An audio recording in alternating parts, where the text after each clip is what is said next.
Bonjour à tous les Shinigami, on se retrouve pour cette petite introduction en face cam pour clarifier quelque chose au sujet de la vidéo qui va suivre sur l'arc Bound. Alors, je vais le répéter qu'une fois pour que vous compreniez, je m'adresse à la communauté manga qui dénigre Bleach à cause de cet arc hors série. Voilà, je l'ai dit, l'arc Bound est un hors série. Voilà, c'est tout con, mais je dis ça parce qu'en fait, cet arc, il tombe directement après que Aizen, il les drop le Hogyoku et il se barre à Las Noches. Et les gens, en fait, ils sont un peu bêtes, ils se disent, oui, l'arc Bound, c'est l'arc qui vient tout de suite après, donc voilà, c'est la suite logique, mais non. Par asymétrie d'information, ils ne savent pas, mais l'arc Bound, je le dis et je le redis, c'est un hors-série, il n'est pas obligatoire. Je dis ça pourquoi? Parce que les gens... Combien de fois j'ai entendu, oui, Bleach c'est de la merde, l'arc Bound il dure trop longtemps, c'est pas intéressant, on se fait chier. Mais en fait, l'arc Bound, faut le prendre comme un énorme DLC. Là, quand tu joues à un jeu et t'as au moins plus de 300 € de DLC, c'est facultatif en fait. Tu peux le faire, le visionner si t'as un peu de temps à perdre. Bon, c'est le confinement, donc en vrai, du temps à perdre, on en a un peu tous. Mais ce n'est pas obligatoire. Moi, en fait, ce que j'essaie de vous dire là, c'est que je comprends qu'il y a des gens, vous n'êtes pas obligé d'aimer Bleach, c'est pas le manga le plus populaire ou le plus apprécié. Vous pouvez me dire que Kubo, il ne fait pas de dessin ou Bleach c'est que des combats, je peux comprendre certaines critiques. Mais ce que je ne tolère pas, c'est qu'on dise que Bleach c'est de la merde à cause de l'arc Bound. L'arc Bound, il a été fait par contrainte parce que l'animé il devait rattraper trop le manga ou ça devait être quelque chose comme ça. Mais s'il vous plaît... Arrêtez de dire que Bleach c'est la merde à cause de cet arc. Cet arc, c'est un gros DLC pourri là que vous pouvez jarter. Et voilà, vous verrez avec la vidéo qui va suivre si oui ou non vous voulez suivre cet arc. Mais s'il vous plaît, arrêtez de dire que Bleach est de la merde à cause de l'arc des Bound, s'il vous plaît. Ça me sort par les trous de nez. Voilà. Donc c'est tout. Y a un gars sur Twitter qui a fait une super chronologie des arcs, et des hors-séries, des films, dans quel ordre les visionner. Je le mets à l'écran là pour que vous ayez un petit visuel de ça. Holo Bastion, j'ai oublié son nom, mais je mets le lien en description. Merci à toi, c'est en anglais je crois. Thanks for your superb description. Et voilà, on va enfin commencer la vidéo, elle est assez longue. Désolé pour le coup de gueule, mais je voulais clarifier ça parce que... ça me sort par les trous de nez que les gens ils disent ça, donc voilà.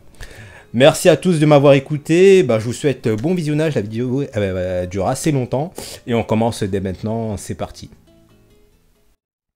Bon, après ma petite intro face cam, pas piqué des hannetons sur cette hors-série maudit, nous allons décortiquer enfin ce pourquoi cette hors-série, malgré quelques bonnes idées, a fait la discorde au sein des viewers de Bleach, et enfin, je ne le dis pas souvent, pas en début de vidéo du moins, mais j'ai vraiment dû me taper les 46 épisodes et prendre des notes à chaque fin d'épisode pour concevoir cette vidéo. Pratiquement personne n'a eu le courage, la patience de faire un tel travail d'analyse sur ce hors-série néfaste. Donc lorsque quelqu'un parlera en bien ou en mal de cet arc, je souhaiterais que vous le redirigez ici pour qu'il ait l'avis d'un pur fan passionné de l'œuvre de Taito Kubo-san. J'aimerais vraiment que cette vidéo soit virale lorsqu'on parlera des montes à l'avenir. Enfin bref, si cette dernière fait vraiment un score honorable, cela me motivera vraiment à attaquer le prochain arc hors série de Bleach, à savoir Amagai Shusuke. Et si la vidéo cartonne vraiment, cela me motivera pour faire des vidéos signatures sur Jin Kariya et Maki Ichinose qui pour le coup méritent vraiment le détour. Enfin, ça y est, on va vraiment commencer avec dans un premier temps traiter les aspects négatifs liés à la saga Bound. Les aspects positifs dans une seconde partie de la vidéo pour enfin donner une petite conclusion finale et proposer ce qui aurait pu être plus judicieux de faire pour cet arc. Allez, c'est parti les Nakama. Déjà, avant de commencer la critique exhaustive des points noirs de l'arc Bound, pourquoi avoir créé un hors-série et pourquoi maintenant? Alors que le climax est à son apogée avec la trahison de Sosuke et son départ en territoire ennemi, le spectateur est en haleine pour savoir quelles vont être les sentences infligées aux âmes errantes. Rukia va-t-elle au final être injustement exécutée? Comment contrecarrer les plans fourbes d'Aizen s'étant emparé de la perle de destruction? Toutes ces questions vont rester en suspens étant donné l'arrivée soudaine et insoupçonnée de leur série fatidique, les Bounds. Donc même si il arrive à un moment très inopportun pour le spectateur, en principe lorsque l'on sort des épisodes filler hors série, c'est pour permettre au manga papier de distancer un minimum l'anime qui par un rythme globalement plus stable peut rattraper vraiment facilement la version papier. Certaines œuvres comme One Piece notamment, où chaque chapitre regorge d'informations, permettant d'apprécier une cadence moins expéditive sur l'anime, puisqu'il y a en quelque sorte beaucoup de choses à raconter, expliquer. Bleach, à l'après Soul Society, c'est parfois des scans entiers de combats purs et qui se succèdent parfois.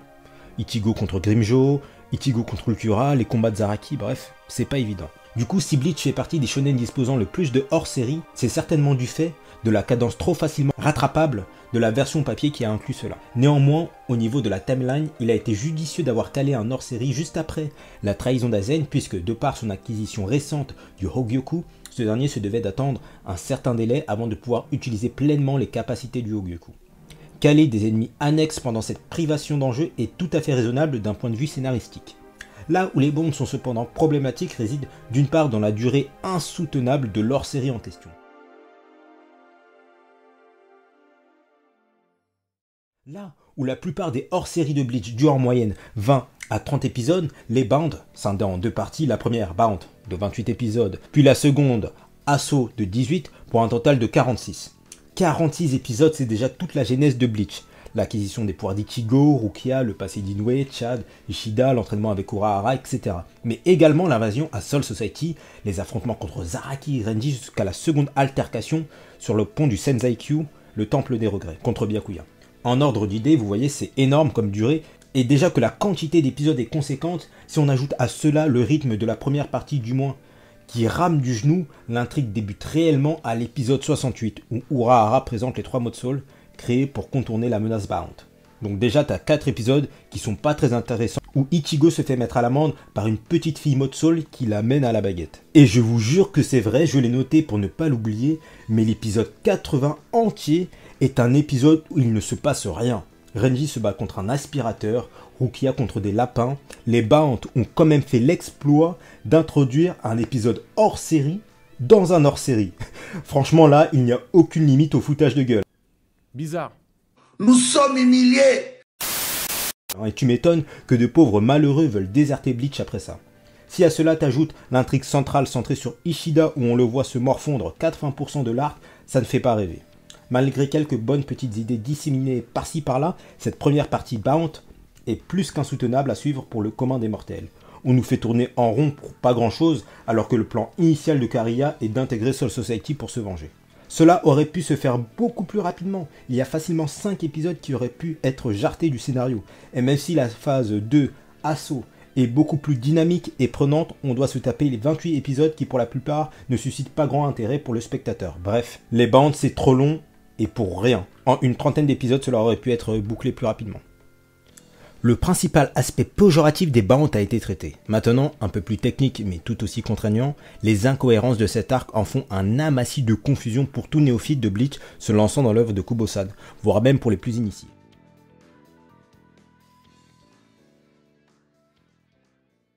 Je vais vous citer celles qui m'ont le plus marqué. On commence avec Rukia lors de son duel contre Mabashi, épisode 85. Mabashi a le pouvoir de contrôler autrui par l'intermédiaire de sa doll, Ritz, qui par le biais d'une fleur empoisonnée s'implante dans le système nerveux de la cible pour en faire la marionnette de Mabashi. Jusque là ok, tout baigne, pourquoi pas. Il prend le contrôle de Rukia qui malgré son giga peut encore générer des techniques Shinigami rudimentaires. Mais depuis quand les techniques de contrôle peuvent régénérer les Shirakusho traditionnels des Shinigami? Pire encore, les sabres de ces derniers, parce qu'à ce stade de l'histoire, Rukia, elle a pas recouvert totalement ses pouvoirs de Shinigami. 2. Un autre point noir, cette fois-ci sur Kenpachi Kiganjo, qui, dans cet arc, même s'il n'est jamais montré, disposait d'un fort affect avec Ishinose. Où réside le problème ici? Eh bien, les rares fois où on entend parler de ce Giganjo à l'arc Turn Back the Pendulum, Shinji ne nous le vend pas comme un capitaine sensé et bienveillant. Déjà qu'il se permet de sécher les réunions d'état-major, non mais sérieusement, c'est cramé, il te raquette ton goûter à la cantine. Et lorsque Ishinose en parle avec Tozen comme si c'était un individu posé et agréable, ça colle pas vraiment. Il nous en parle comme si c'était un soldat attachant et estimable du calibre d'Ukitake à regretter sa mort. Mais moi, rien qu'à sa tronche, on dirait une fusion parfaite entre Driscoll et Yami. Mais enfin, ici je spécule, ça se trouve c'était vraiment un bon gars avec une partie de sa division comme pour Ishinose. Mais personnellement je pense que je suis sur de la bonne spéculation en disant que c'est pas très cohérent. Pour les deux prochains ce n'est pas vraiment de l'incohérence mais plus des paradoxes temporels. Le premier, assez ordinaire mais qu'il faut tout de même relever, l'arrivée des Shinigami dans le monde réel. Alors qu'en version manga, cette séquence vraiment hilarante se déroule au chapitre 195, Deft and Strawberry Reprise du tome 22, soit après l'introduction de Shinji et le raid de Ulquiorra et de Yami à Karakura. Ici, dès l'épisode 64, Renji, vêtu de sa superbe tenue de hippie, prêt à s'enjailler sur le dernier album des Beatles. Des hippies! Il y en a partout! Ils veulent sauver la Terre, mais ils font que fumer des joints hippies! Au secours! Ce paradoxe n'est en vrai pas très problématique, il peut facilement être contourné et n'est pas lacunaire à la compréhension de la trame principale. Le deuxième est au sujet des nouveaux modes Soul, Claude, Lilin et Nova.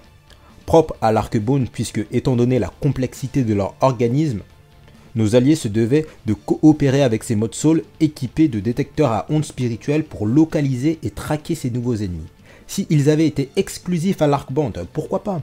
Mais le souci est que leur intrusion, au-delà de squatter les autres hors-série de Bleach, vient s'ajouter également aux arcs canoniques de Bleach, à savoir l'arc Karakura. Le problème est le suivant. Comment expliquer la présence de ces trois Shitty Friends aux spectateurs lors de la bataille nocturne à Karakura, si par grâce ils n'ont pas visionné l'Arc-Band avant? Là aussi c'est mineur et pas dramatique, mais ils auraient pu rendre leur création exclusive, unique à l'Arc-Band. D'autres scènes what the fuck peuvent être constatées ailleurs dans l'arc, comme lorsqu'Ichigo se retrouve nez à nez avec l'escouade de Kariya et que Rukia et les autres le laissent seul face à toute la bande. Vous imaginez c'est la même chose à l'arc Wekumundo? C'est impensable, genre Ichigo il arrive devant le palais contre les 10 espadas et Rukia il lui dit vas-y on va chercher Orime, on te laisse tout seul. Mais c'est n'importe quoi. Bizarre. Ou encore les insectes tueurs qui auraient pu en finir avec Renji, mais qui le laissent en vie parce que vas-y, l'auteur en aura peut-être besoin de lui et à la suite. Franchement, c'est mal fichu. Donc voilà pour les incohérences notables que j'ai pu constater. Si vous en avez vu d'autres, allez-y, l'espace commentaire sert à ça. Et c'est parti sur la troisième sous-partie des aspects négatifs des Bound.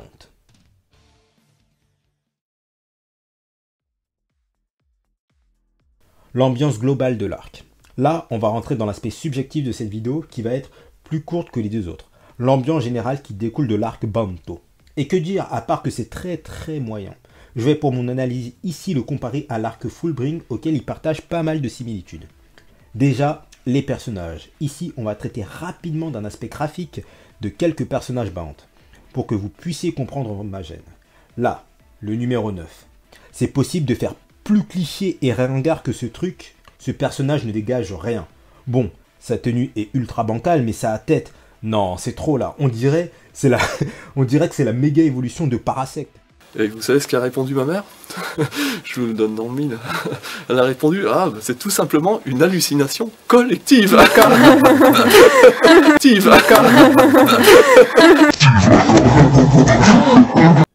Bizarre. Tsukishima aussi n'a pas eu un design vestimentaire ultra poussé, mais par sa psyché, son sourire sournois et son style de combat, son background. Mais putain, Tsukishima, il rentre facilement dans le top 10 des plus beaux gosses de Bleach, parce que, même sans connaître son histoire, il dégage quelque chose, il a une aura. Ce scientifique de Wish, non. Sérieusement, Ichigo avec un béret, vous appelez ça un nouveau personnage? On croirait un enfant qui a joué aux Sims et qui a fait en sorte que le personnage lui ressemble le plus possible. Non quoi, sérieusement, un peu de travail artistique, l'équipe de réalisation, Norioki, Kubo, quelqu'un à l'aide. Nique ta mère. Mais vous fumez, monsieur. Et regardez Yukio, comment il pète la classe, la PSP, le costard, les gants, son côté taquin. Même si il n'est pas broken as fuck, Yukio, comme Riruka, dégage une certaine classe, un charisme certain. Eux deux, avec leur flow ultra bancal, ne dégagent rien. Déjà que la mise en scène de leur doll est plus que médiocre, c'était lassant de voir leur combat, ils ne m'ont pas fait kiffer. Mabashi, par contre, pour sa psyché et son background, est plus réussi que les persos évoqués précédemment. Par contre, sa tenue, Vous voyez, même Shuei avec un style punk, je surkiffe. Là, Mabashi peut être en préparation pour un battle de la tectonique, mais pas pour un arc de Bleach, s'il vous plaît. Le papy, là. Je voulais juste profiter de sa VF pour vous faire un avis sur lui. Tu m'insultes. Je ne suis pas un rat de laboratoire. Si nous sommes tous là aujourd'hui, c'est pour anéantir le Seirei. Et pour atteindre notre objectif, nous sommes prêts à éliminer tous les gêneurs. Non. Avec tous les papis badass qu'on a eu le droit dans ce manga, cette version ratée de Baragan ne s'assoit plus à la table des oulettes. C'est carrément en EHPAD qu'il faut l'emmener. Utagawa s'en sort plutôt bien avec son ensemble, pas moins de me faire songer à Giriko, étant un grand fan de cette noble profession que sont les majordomes. Giriko, en termes de flow brut, reste tout de même au-dessus. En vrai, il n'y a que Ichinose qui pète le flow de par son design, son air vénère H24 et son Shihakusho traditionnel. C'est bête, mais c'est le plus simplet visuellement qui en jette le plus. Kariya, ça va, il ne s'en sort pas trop mal, et Yoshi est une très bonne surprise. J'aurais personnellement changé le teint de sa tenue pour avoir quelque chose qui va plus en adéquation avec ses cheveux, ou pourquoi pas une colorimétrie inspirée de la Chine peut-être. Donc voilà pour le côté graphique de cet arc qui est vraiment moyen. Je sais que c'est un hors-série et que sûrement peut-être ils étaient pris de temps pour rendre quelque chose de vraiment propre, mais moi perso ça ne me vend pas du rêve. Alors que par la suite, des personnages charismatiques comme Amaga Shusuke, Nozomi, Kagerosa, Koga nous ont été proposés et c'est dommage pour l'arc Bound. Petit bémol également sur l'animation qui, à de rares exceptions près, ne casse pas trois pattes à un canard. Des scènes parfois réutilisées alors que dans les hors-séries suivants, c'est la bastos pure quoi. Byakuya vs Koga fait aisément partie des 10 meilleurs fights de l'anime quoi. Et voilà, bon, je pense que j'ai été assez salé avec cet arc pour cette première partie de vidéo. Un ultime point qui avait attisé ma curiosité au niveau du jeu mobile Bleach Brave Souls, là où ils ont pris la peine d'incorporer tous les films de la licence, certains romans et même les hors-séries, le seul hors-série qui n'y figure pas sont les Bound. Cet aspect continue également avec les coffrets DVD de Bleach, là où pour Amaga et Shusuke on dispose d'une superbe illustration mettant en exergue le nouveau capitaine pour aller de pair avec le coffret DVD, ou encore de belles images des Zanpakuto de l'arc Muramasa à l'arc éponyme de celui-ci. Pour les Bound, zéro, ni illustration de Koga ni Ichinose, rien. C'est comme s'il y avait une volonté farouche de faire tomber dans l'oubli cet arc maudit. Voilà, bon j'ai été très salé et encore je me suis retenu sur plein de choses, mais vu que tout n'est pas tout blanc ni tout noir, Bound dispose de certains aspects positifs à relever et nous allons nous attarder au bon point de cette hors-série fatidique. Comment faire un point sur les aspects positifs des Bound sans évoquer le leader répressif antipathique de cet arc, Jin Kariya. Ce que j'aime chez lui, au-delà de son super design, sont la similitude qu'il dispose avec les antagonistes Aizen et Kujo Ginjo. Ce personnage est torturé, solitaire, très puissant et intransigeant. Lorsqu'il a une idée en tête, une ambition, personne, ni même ses frères d'armes ne peut le dissuader de faire machine arrière. Et on l'a vu à plusieurs reprises avec Mabashi, sa dispute avec Koga et sa divergence d'opinion avec Ichinose à la fin de l'arc. Similaire à Ginjo, puisque expérience ratée des scientifiques du Seireitei puis jeté à l'exil pour finir poursuivi par ces derniers, indépendamment de la volonté des Bound, désigne un motif valable pour vouloir se venger de Soul Society. Kariya dispose également d'un grand intellect et de connaissances poussées sur Soul Society. On peut le voir lorsqu'il fait preuve d'entrain lors du recrutement des habitants de Kusashishi pour mener une révolte contre les Shinigami. Il connaît également les grandes familles nobles, la division de Byakuya Kuchiki et sa particularité, le bureau de développement technologique, bref, le gars est calé avant de vouloir s'attaquer au Seireitei. Et au-delà de sa psyché et de son flow, son style de combat n'en est pas en reste. La fessée cuissante qu'il a infligée à Ichigo lors de leur rencontre au manoir, au Hakuda, vitesse et le pouvoir de Sadol qui apparaît assez tard dans l'arc sont une combinaison judicieuse pour en faire un antagoniste de renom. Il arrête des holos à main nue, fait fléchir Ichigo juste par sa pression spirituelle. Le gars a du relief pour être un bon adversaire à nos héros. Depuis tout à l'heure, je vante l'écriture intéressante du personnage de Kariya, mais Ichinose à lui seul est un motif valable pour commencer cet arc. Le charisme du personnage, ses ambitions, sa volonté à ne pas fléchir, sa relation et son combat final contre Zaraki, puisque je sais que vous êtes nombreux à apprécier Kenny pour son côté badass. En fonction du succès de cette vidéo, je ferai sûrement une vidéo dédiée à Ichinose pour vous raconter son histoire ainsi que son background, parce qu'en vrai, ça vaut le détour. Go Koga est une excellente surprise également grâce à son tempérament lucide, sa sagesse, sa compréhension du monde et de la vie. Ils vivent depuis des générations, je le rappelle, donc Koga il a du background. Sa maturité en fait un personnage tellement attachant, lorsqu'il se bat contre Ichigo, il ne croise pas le fer parce que c'est rigolo. Il a une réelle volonté de paix et de renouveau pour les Bound et les Shinigami. Il ne dispose pas de vice contrairement à Kariya. Bref, il m'a bien fait apprécier un minimum cet arc avec Ichinose. D'autres bonnes surprises sont appréciables comme Yoshi qui dispose d'un style de combat très plaisant à regarder, ou même Yoshino et Rantao qui ont eu de bons backstories au sein de l'arc.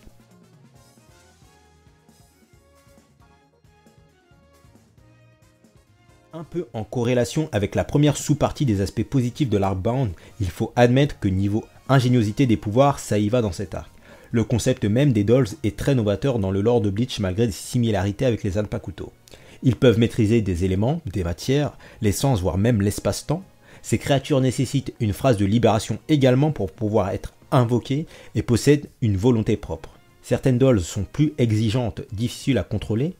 Lorsque Kane a succombé à cause de la libération de sa doll ou Mabashi ayant eu une baisse considérable de son Reiatsu après son combat contre Fon, s'est vu perdre le contrôle de sa doll qui s'est retournée contre lui et l'a éliminé.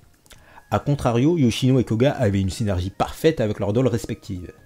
Le Zanpakuto de Ichinose est une merveille artistique, autant visuelle que sonore. Les effets sont beaux, le pouvoir est ultra badass et il fait tellement la mala avec, c'est en grande partie son arme ainsi que son pouvoir qui fait le charisme du personnage.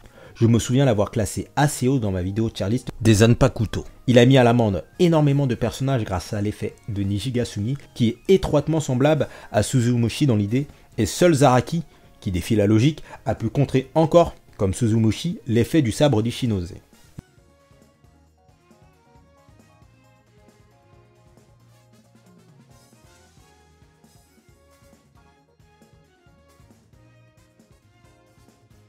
Les trois petits modes Soul ont des facultés très intéressantes également. Nova qui peut manipuler l'espace-temps, se téléporter, piéger ses adversaires Tahobito dans sa propre dimension. Cloud a littéralement le même pouvoir qu'un certain Stenritter pour ceux qui sont allés jusqu'à l'arc final, à savoir prendre l'apparence et les capacités de l'individu sélectionné. Lilin, quant à elle, fait office d'illusionniste intéressante, même si, disons-le, elle fait pas le figure à côté de Sosuke. Dommage qu'au niveau de la psyché, ils fassent signeux, surtout Claude et Lilin. C'était agaçant de les suivre lors de leurs énigmes d'immunité au début de l'arc.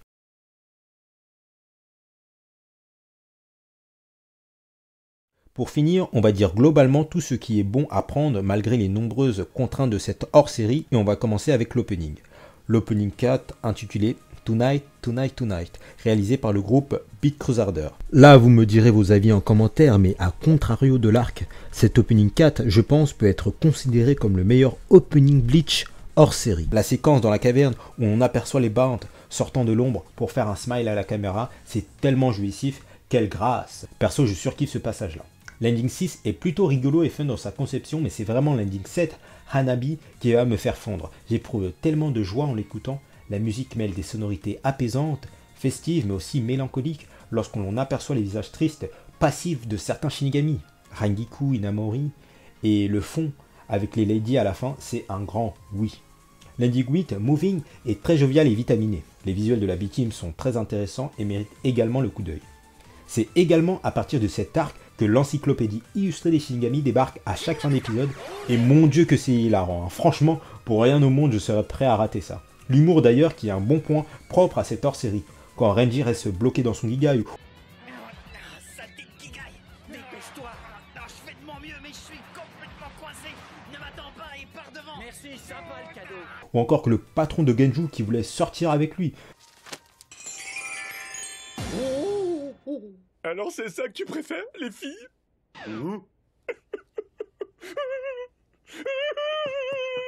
Non, patron, attendez. Je voulais pas vous froisser.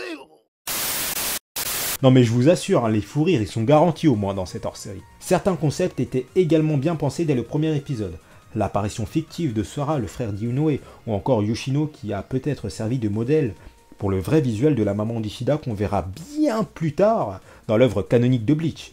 L'idée de réintroduire des modes Soul est bonne également. Dommage que Lilin ressemble à un personnage féminin casse-pied comme on a l'habitude de voir dans le lore. Je le redis encore, mais l'écriture d'Ichinose est tellement bonne, sa conception de la paix qui se rapproche de celle de Tozen, leur rancœur quant à certaines doctrines propres à la genèse même de Soul Society, la 11e division et leur système promotionnel sanguinaire par exemple, ou même les scientifiques qui font des expériences sur les humains, puis lorsque cela tourne au vide-nègre, décident d'exiler et traquer les expériences ratées. Ça a été intéressant de voir comme Aizen et Tozen finalement, quelqu'un voulant rendre ce monde, le monde de Shinigami en tout cas, plus juste. Des détails sont intéressants à souligner comme Byakuya qui reste très froid vis-à-vis d'Ichigo et de ses compagnons, ou Mayuri qui est aussi détestable et irritable qu'à l'arc Soul Society. Ils ont gardé ces traits de caractère ici et c'est un choix assez amusant au final. Au niveau OST, certaines sont très appréciables, Choked et son ambiance terne et froide.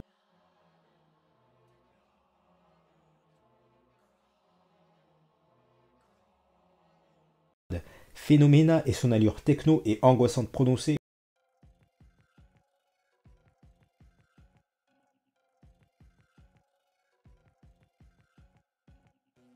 ou encore Torn Apart, qui doit figurer parmi mes préférés dans les sonorités pianotées tragiques de toute la saga.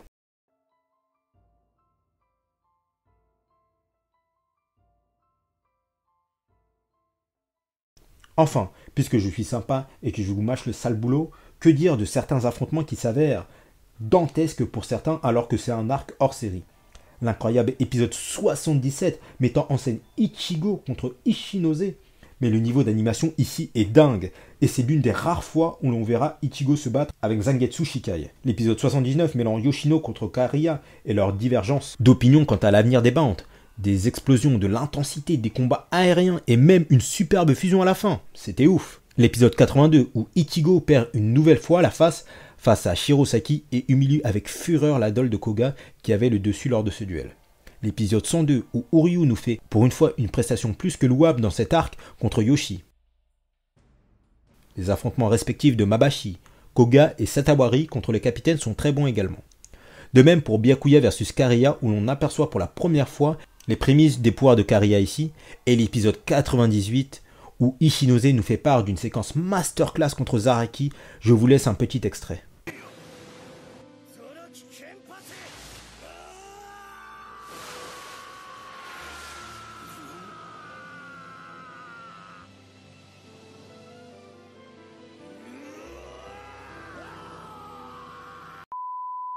Je n'ai jamais vu un personnage d'hors-série m'avoir fait autant kiffer dans Bleach. Et voilà, je pense avoir fait une analyse plus que globale sur ce long hors-série qui a failli mettre en déroute la crédibilité même de Bleach pour cause d'asymétrie d'information de quelques spectateurs mal informés. Pour conclure, je dirais que cet arc est regardable malgré les nombreux défauts qui lui sont inculqués.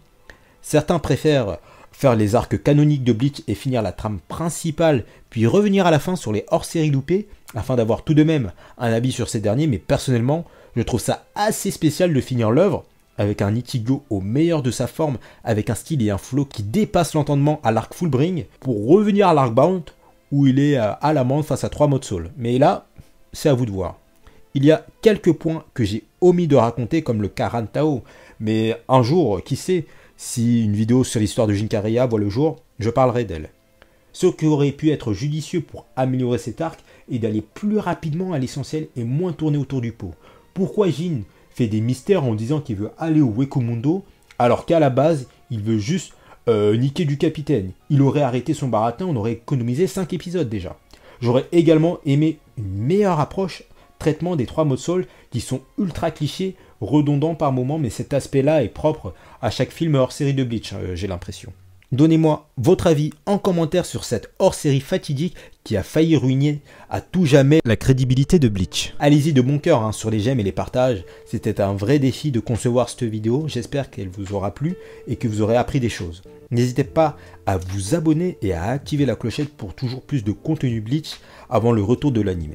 Suivez-moi sur les réseaux sociaux de Twitter et d'Instagram pour échanger et débattre de nos animés favoris sur la toile. Et enfin, merci beaucoup à tous ceux qui sont restés jusqu'ici et de m'avoir écouté déverser mon sel pendant plus de 20 minutes sur cet arc. Vous êtes les meilleurs. Sur ce, on se retrouvera prochainement pour traiter cette fois des espadas de Las Noches. Merci à vous les Nakama, on se revoit bientôt sur la Gazette pour toujours plus de Bleach. Sur ce, Diana.